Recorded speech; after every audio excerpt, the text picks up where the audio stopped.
आप सब लोगों को मेरा नमस्कार। आज का दिन भारत के इतिहास में एक तरह से भारतीय जनतंत्र के लिए काला दिन साबित हुआ। आज संसद के अंदर दिल्ली के लोगों को गुलाम बनाने वाला बिल पास कर दिया गया।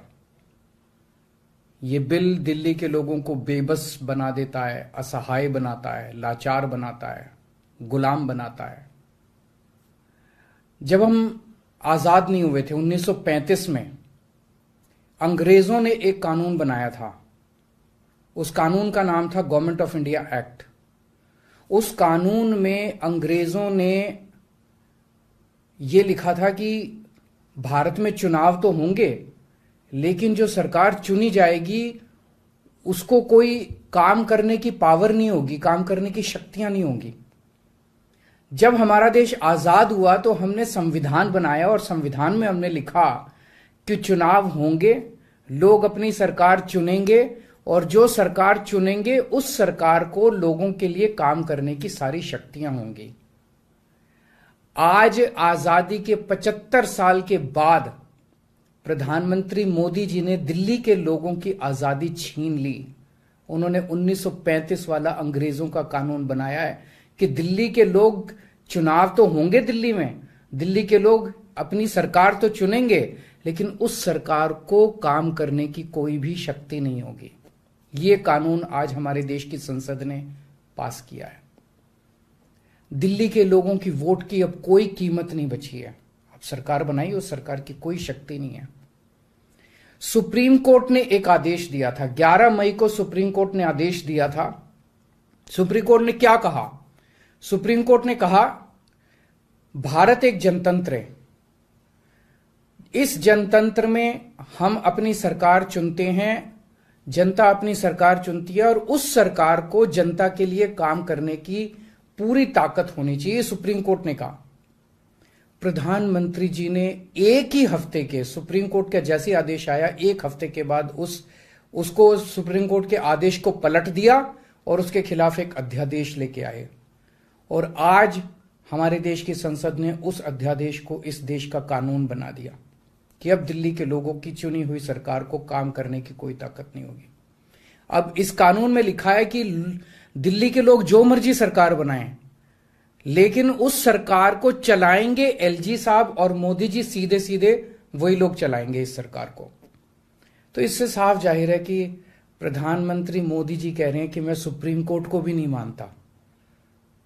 जिस देश के प्रधानमंत्री उस देश की सर्वोच्च अदालत को नहीं मानते, उस देश का क्या भविष्य हो सकता है? सीधे सीधे वो कह रहे हैं सुप्रीम कोर्ट जो मर्जी आदेश पास करे, अगर मुझे सुप्रीम कोर्ट का आदेश पसंद नहीं आया तो मैं उसके खिलाफ कानून बना के सुप्रीम कोर्ट के आदेश को पलट दूंगा। इतना अहंकार हो गया इन लोगों को। इन लोगों ने देखा कि दिल्ली में आम आदमी पार्टी को हराना बहुत मुश्किल है। पिछले 4 चुनाव सीधे सीधे 2013 में, 2015 में, 2020 में और उसके बाद एमसीडी का चुनाव, सीधे सीधे 4 चुनाव बीजेपी आम आदमी पार्टी से दिल्ली में हार गई। दिल्ली के अंदर 25 साल से ज्यादा हो गए अब बीजेपी की सरकार नहीं बनी है। 25 साल से इनको वनवास दिल्ली के लोगों ने दिया हुआ है। तो इनको लगा कि आम आदमी पार्टी को हराना मुश्किल है, तो इन्होंने चोर दरवाजे से, पीछे से चोर दरवाजे से इन्होंने दिल्ली की सत्ता को हथियाने की कोशिश की है। दिल्ली के लोगों ने एक बार आम आदमी पार्टी को 70 में से 67 सीट दी और 3 सीट बीजेपी को दी। दूसरी बार 70 में से 62 सीट दी और 8 सीट बीजेपी को दी। तो एक तरह से दिल्ली की जनता ने चिल्ला चिल्ला के बीजेपी को कहा है कि दिल्ली के अंदर दखलंदाजी मत करना। प्रधानमंत्री जी को साफ साफ शब्दों में दिल्ली के लोगों ने कहा, 7 सीट उनको नेशनल चुनाव में 7 सीट दी और दिल्ली के चुनाव में 3 सीट दी। तो मोदी जी को साफ साफ दिल्ली की जनता ने कहा कि दिल्ली के काम में दखलंदाजी मत करना, आप देश संभालो। लेकिन मोदी जी कहते हैं मैं जनता की बात नहीं मानता। इतना अहंकार हो गया, ना जनता को की बात मानते, ना सुप्रीम कोर्ट की बात मानते। और आपको पता है इस कानून में क्या लिखा है, जो कानून आज पास किया है? इस कानून में लिखा है कि दिल्ली के ऊपर से नीचे A category, B category, C category, D category, जितने दिल्ली सरकार के कर्मचारी हैं, उन सारे कर्मचारियों को के बारे में सारी पॉलिसी केंद्र सरकार बनाएगी। उनकी ट्रांसफर पॉलिसी, कौन अधिकारी, कौन चपरासी क्या काम करेगा, ये देश के प्रधानमंत्री बैठ के दिल्ली सरकार का कौन सा चपरासी क्या काम करेगा, कौन सा चपरासी फाइल उठाएगा, कौन सा चपरासी चाय पिलाएगा, कौन सा चपरासी खाना, ये काम रहेगा प्रधानमंत्री जी को। इसके लिए प्रधानमंत्री बनाया था देश का कि आप दिल्ली के चपरासियों की ट्रांसफर पॉलिसी बनाओगे बैठ के प्रधानमंत्री बनके। आप केंद्र चलाओ ना, आप दिल्ली के अंदर क्यों दखल अंदाजी कर रहे हो? आपको क्या लगता है ऐसा क्यों कर रहे हैं? वो ऐसा इसलिए कर रहे हैं क्योंकि पिछले 7-8 साल में बिना किसी पावर के भी हम लोगों ने जो काम किए हैं, हमने इतने शानदार स्कूल बनाए, इतने शानदार अस्पताल बनाए, 24 घंटे बिजली कर दी, बिजली फ्री कर दी, पानी घर घर पहुंचा रहे हैं, सड़कें बनाई, इतने सारे काम हम लोगों ने कर दिए। इनसे वो काम नहीं हो रहे। 30-30 साल से गुजरात के अंदर इनकी सरकार है, बेड़ा गर्क है गुजरात का। हरियाणा के अंदर इनकी सरकार बनी, हरियाणा में बेड़ा गर्क है इनका। मणिपुर के अंदर बीजेपी की सरकार है, मणिपुर को जला दिया इन लोगों ने। इसलिए केजरीवाल के साथ कंपटीशन नहीं कर सकते, काम में कंपटीशन नहीं कर सकते, हमारे जैसे काम नहीं कर सकते, आम आदमी पार्टी के जैसे काम नहीं कर सकते।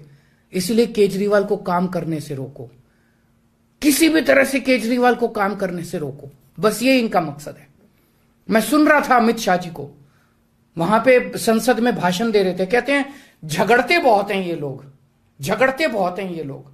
मैं स्कूल बनाता हूं, ये मेरे को स्कूल नहीं बना देते। फिर मैं जब इनसे कहता हूं मेरे को स्कूल बना देने दो, तो कहते झगड़ता बहुत है केजरीवाल। मैं मोहल्ला क्लिनिक बनाता हूं, मेरे मोहल्ला क्लिनिक तोड़वा दिए इन लोगों ने। फिर कहते हैं केजरीवाल झगड़ता बहुत है। मैं इनको कहता हूं मेरे को मोहल्ला क्लिनिक बनाने दो। मैं अस्पताल में दवाइयां फ्री करता हूं, कहते हैं दवाइयां फ्री क्यों करता है। मैं बिजली फ्री करता हूं, कहते हैं केजरीवाल फ्री भी दे रहा है, फ्री की रेवड़ियां दे रहा है, कहते हैं झगड़ते बहुत हैं। मैं जो भी करता हूं, चाहे झगड़ता हूं चाहे जो भी करता हूं, दिल्ली के लोगों को पसंद हूं। इसीलिए 3 बार 4-4 बार दिल्ली के लोगों ने मेरे को, जो भी कर रहा हूं ठीक ही कर रहा हूं, तभी 4-4 बार लोगों ने हमें वोट दिया। और होम मिनिस्टर अमित शाह जी क्या कहते हैं, मैंने सुना उनको संसद में, हमारे पास पावर है, संविधान ने हमें पावर दी है कानून पास करने की, हमारे पास पावर है, हमें सुप्रीम कोर्ट ने पावर दिया है ये कानून पास करने की। अरे आपको पावर दी है जनता की सेवा करने की, जनता के ऊपर अत्याचार करने के लिए पावर नहीं दी आपको। इतना घमंड मत कीजिए अमित शाह जी। आपको पावर दी गई है ताकि आप विकास करें देश का, आपको पावर दी गई है ताकि आप देश के लोगों को शक्तिशाली बनाएं। आपको पावर इसलिए नहीं दी गई है कि आप देश के लोगों को लाचार बना दें और उनके वोट का अधिकार छीन लें। ये जो आप पावर पावर पावर पावर कर रहे हो, ये पावर आपको जनता की सेवा करने के लिए दी गई है। मैंने देखा है अमित शाह जी पिछले चुनाव में आप घर घर जाके दिल्ली के अंदर पर्चे बांट रहे थे, एक एक घर में जाके आप पर्चे बांट रहे थे। दिल्ली के लोगों ने आपको नकार दिया। अब आप दिल्ली के लोगों को तमाचा मारने आ गए। केजरीवाल से नफरत करते करते इस नफरत में इतने अंधे हो गए कि आपने दिल्ली के लोगों के ऊपर अत्याचार करना चालू कर दिया। और मैं प्रधानमंत्री जी को याद दिलाना चाहता हूं, 2014 के चुनाव में प्रधानमंत्री जी आप खुद आए थे दिल्ली, आपका भाषण उठा के देखिए। आपने दिल्ली की जनता को प्रॉमिस किया था कि मेरे को प्रधानमंत्री बना दो, मैं अब दिल्ली को पूर्ण राज्य बनाऊंगा। उसके पहले, हर चुनाव के पहले भारतीय जनता पार्टी ने आंदोलन किए हैं दिल्ली के अंदर दिल्ली को पूर्ण राज्य बनाने के लिए। और आज आप लोगों ने दिल्ली के लोगों की पीठ में छुरा घोंप दिया, अपनी वादे से मुकर गए। अगर आप ऐसे करोगे फिर प्रधानमंत्री पे कौन यकीन करेगा? आपने खुद बोला था 2014 में कि मैं फुल स्टेटहुड बनाऊंगा, फिर कौन जनता आपके ऊपर यकीन करेगी? 2015 में आपने मेरी शक्तियां छीनी दिल्ली सरकार की, जैसी हमारी सरकार बनी आपने हमारी शक्तियां छीन ली नोटिफिकेशन जारी करके। फिर भी बिना शक्तियों के हमने काम किया और दिल्ली की जनता ने मेरे को 2020 में 62 सीट दे के दिल्ली की जनता ने आम आदमी पार्टी की सरकार बनाई। क्यों? क्योंकि मैं दिल्ली का बेटा हूं और आप दिल्ली के नेता बनना चाहते हो। दिल्ली के लोगों को अपना बेटा पसंद है और दिल्ली के लोगों को आप जैसे नेता नहीं चाहिए। हम दिल्ली वाले दिल्ली से बहुत प्यार करते हैं और हम जानते हैं कि बीजेपी दिल्ली के लोगों से नफरत करती है, दिल्ली वालों से नफरत करती है। इस बार दिल्ली के लोग बीजेपी को एक भी सीट नहीं देंगे, लोकसभा में एक भी सीट नहीं देंगे। इस पूरे संघर्ष के अंदर बहुत सारी पार्टियों ने, बहुत सारे नेताओं ने दिल्ली के लोगों का साथ दिया। उन सब नेताओं को और उन सब पार्टियों को मैं तहे दिल से दिल्ली के 2 करोड़ लोगों की तरफ से शुक्रिया अदा करता हूं, धन्यवाद बोलता हूं।